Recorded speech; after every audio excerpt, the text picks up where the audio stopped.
Hi friends, ಎಲ್ಲರಿಗೂ ನಮಸ್ಕಾರ. ನಾಗು Mahi cooking ಚಾನಲ್ಗೆ ಸ್ವಾಗತ. ಬನ್ನಿ, ಇವತ್ತು ನಾನು ತುಂಬಾನೇ ಸಿಂಪಲ್ ಆಗಿ ಗ್ಯಾಸ್ ಏನು ಹಚ್ತೇನೆ, ತುಂಬಾನೇ 5 ನಿಮಿಷದಲ್ಲಿ ಈ ರೆಸಿಪಿನ ಮಾಡ್ಕೊಂಡು ತಿನ್ಬೋದು. ಅದ್ಯಾವುದು ಅಂತ ಹೇಳಿದ್ರೆ, ಇವಾಗಷ್ಟೇ ಟ್ರೆಂಡ್ ಆಗಿರುವ ತುಂಬಾನೇ ವೈರಲ್ ಆಗಿರುವ ಆನಿಯನ್ ಚಿಪ್ಸ್ ರೆಸಿಪಿನ ಮಾಡಿ ತೋರಿಸ್ತಾ ಇದ್ದೀನಿ.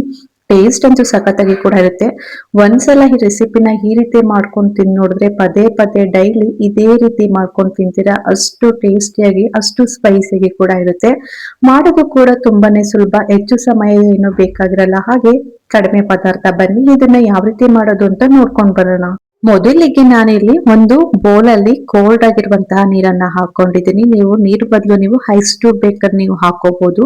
ಇವಾಗ 1 ಕಪ್ ಆಗೋಷ್ಟು ನಾನು ಈರುಳ್ಳಿನ ಆದಷ್ಟು ಸ್ಲೈಸ್ ಆಗಿ, ಎಷ್ಟು ಸ್ಲೈಸ್ ಆಗುತ್ತೋ ಅಷ್ಟು ಸ್ಲೈಸ್ ಆಗಿ ಉದ್ದವಾಗಿ ಕಟ್ ಮಾಡಿ ಹಾಕೊಳ್ಳಿ.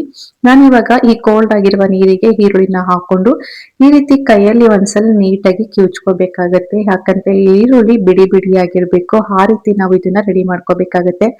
ನೋಡಿ, ಇದನ್ನ ಈರುಳ್ಳಿನ ಕೋಲ್ಡ್ ಆಗಿ ಒಂದ್ 5 ರಿಂದ 10 ನಿಮಿಷ ಹಾಗೇನೆ ಬಿಟ್ಬಿಡ್ಬೇಕು. ಹಾಗಿದ ನಂತರ ಆಮೇಲೆ ಈ ನೀರನ್ನೆಲ್ಲ ಬಸ್ಬಿಟ್ಟು, ಸ್ವಲ್ಪನೂ ನೀರಿರ್ಬಾರ್ದು ಈರುಳ್ಳಿಯಲ್ಲಿ, ಆ ರೀತಿ ನಾವು ಇದನ್ನ ಡ್ರೈ ಮಾಡ್ಕೋಬೇಕಾಗುತ್ತೆ. ನೋಡಿ, ಇವಾಗ ನೀರನ್ನೆಲ್ಲ ಬಸ್ದು ಈರುಳ್ಳಿಯಲ್ಲಿ ಸ್ವಲ್ಪನೂ ನೀರಿನ ಅಂಶ, ತೇವಾಂಶ ಏನು ಇರಬಾರ್ದು, ಆ ರೀತಿ ಡ್ರೈ ಆಗಿ ಇಟ್ಕೋಬೇಕಾಗುತ್ತೆ. ಇವಾಗ ಅದೇ ಬೌಲಿಗೆ 1 ಟೇಬಲ್ ಸ್ಪೂನ್ ಆಗೋಷ್ಟು ಹಸಿಮೆಣಸಿಕಾಯಿನ ಖಾರಕ್ಕೆ ಎಷ್ಟು ಬೇಕೋ ಅಷ್ಟು ಚಿಕ್ಕದಾಗಿ ಕಟ್ ಮಾಡಿ ಹಾಕೊಂಡಿದ್ದೀನಿ. ಹಾಗೆ 1 ಟೇಬಲ್ ಸ್ಪೂನ್ ಆಗೋಷ್ಟು ನಾನಿಲ್ಲಿ ಚಿಲ್ಲಿ ಪೌಡರ್ನ ಹಾಕೊಂಡಿದ್ದೀನಿ.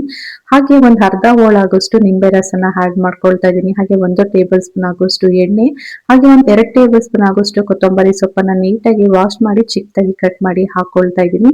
ನಿಮ್ಗೆ ಮಕ್ಕಳಿಗೆ ಏನಾದ್ರೂ ಈ ಚಿಪ್ಸ್ ನ ಕೊಡ್ತಾ ಇದ್ರೆ ಹಸಿಮೆಣಸಿಕಾಯಿನ ಸ್ಕಿಪ್ ಮಾಡಿ ಅದ್ರ ಬದಲು ನೀವು ಖಾರದ ಪುಡಿನ ಹಾಕಿ ಕೊಡಿ. ಟೇಸ್ಟ್ ತುಂಬಾನೇ ಚೆನ್ನಾಗಿರುತ್ತೆ. ನಿಮ್ಗೆ ಖಾರಕ್ಕೆ ಎಷ್ಟು ಬೇಕೋ ಅಷ್ಟು ನೋಡ್ಕೊಂಡು ನೀವು ಖಾರದ ಪುಡಿನ ಹಾಕೊಳ್ಳಿ. ಇವಾಗ ಎಲ್ಲಾ ಪದಾರ್ಥನೂ ಕೂಡ ಕೈಯಲ್ಲಿ ಈ ರೀತಿ ಕ್ಲೀನ್ ಆಗಿ ಒಂದಕ್ಕೊಂದು ಬೆರೆಸ್ಕೋಬೇಕು, ಆ ರೀತಿ ಕ್ಲೀನ್ ಆಗಿ ಮಿಕ್ಸ್ ಮಾಡ್ಕೋಬೇಕಾಗುತ್ತೆ. ಈ ರೀತಿ ಮಿಕ್ಸ್ ಮಾಡ್ಕೊಂಡಿದ ನಂತರ ನಾವು ಚಿಪ್ಸ್ ಅನ್ನ ಹಾಕೊಳ್ತಾ ಇದೀನಿ. ಅಂದ್ರೆ ಇದು ಪ್ಲೈನ್ ಚಿಪ್ಸ್. ನೀವು ಚಿಪ್ಸ್ ನ ಕ್ವಾಂಟಿಟಿ ಎಷ್ಟು ತಗೊಳ್ತಿರೋ ಅದ್ರ ತಕ್ಕಂಗೆ ನೀವು ಮಸಾಲೆನ ರೆಡಿ ಮಾಡ್ಕೋಬೇಕಾಗುತ್ತೆ. ನಾನಿಲ್ಲಿ ಅರ್ಧ ಪ್ಯಾಕೆಟ್ ಅಷ್ಟೇ ನಾನು ಚಿಪ್ಸ್ ಅನ್ನ ಹಾಕೊಳ್ತಾ ಇದೀನಿ. ಅದ್ರ ತಕ್ಕಂಗೆ ನಾವು ಮಸಾಲೆನೂ ಕೂಡ ರೆಡಿ ಮಾಡ್ಕೊಂಡಿದೀನಿ. ಈ ಮಸಾಲೆಗೆ ಈ ಚಿಪ್ಸ್ ಸಾಕಾಗುತ್ತೆ. ಇವಾಗ ಈ ಚಿಪ್ಸ್ ಅನ್ನ ಕ್ಲೀನ್ ಆಗಿ, ಆ ಮಸಾಲೆ ಎಲ್ಲ ಕ್ಲೀನ್ ಆಗಿ ಹಿಡಿಬೇಕು. ಆ ರೀತಿ ಟೈಮ್ ಕೊಟ್ಟು ನಿಧಾನವಾಗಿ ಈ ರೀತಿ ಮಿಕ್ಸ್ ಮಾಡ್ಕೋಬೇಕಾಗುತ್ತೆ.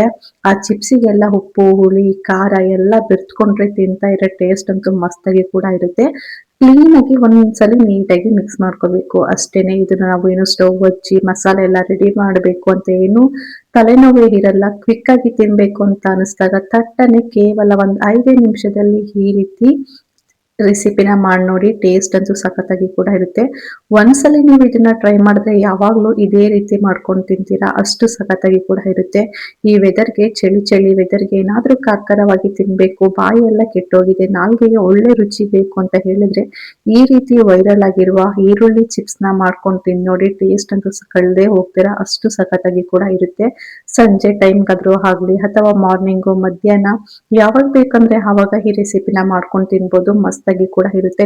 ಸೊ ಮತ್ತೆ ಯಾಕೆ ಲೇಟ್ ಮಾಡ್ತಾ ಇದ್ದೀರಾ, ನೀವು ಕೂಡ ಇವತ್ತೇ ಮನೆಯಲ್ಲಿ ಈ ಆನಿಯನ್ ಚಿಪ್ಸ್ ರೆಸಿಪಿನ ಮಾಡಿ ನೋಡಿ. ತುಂಬಾನೇ ಸಖತ್ತಾಗಿ ಕೂಡ ಇರುತ್ತೆ. ಒಂದ್ಸಲ ಈ ರೀತಿ ಮನೆ ಮಂದಿಗೆ ಟ್ರೈ ಮಾಡ್ಕೊಟ್ಬಿಟ್ರೆ ಯಾವಾಗ್ಲೂ ಇದೇ ರೆಸಿಪಿನೇ ಮಾಡ್ಕೊಡು ಅಂತ ಕೇಳ್ತಾರೆ, ಅಷ್ಟು ಸಖತ್ತಾಗಿ ಕೂಡ ಇರುತ್ತೆ.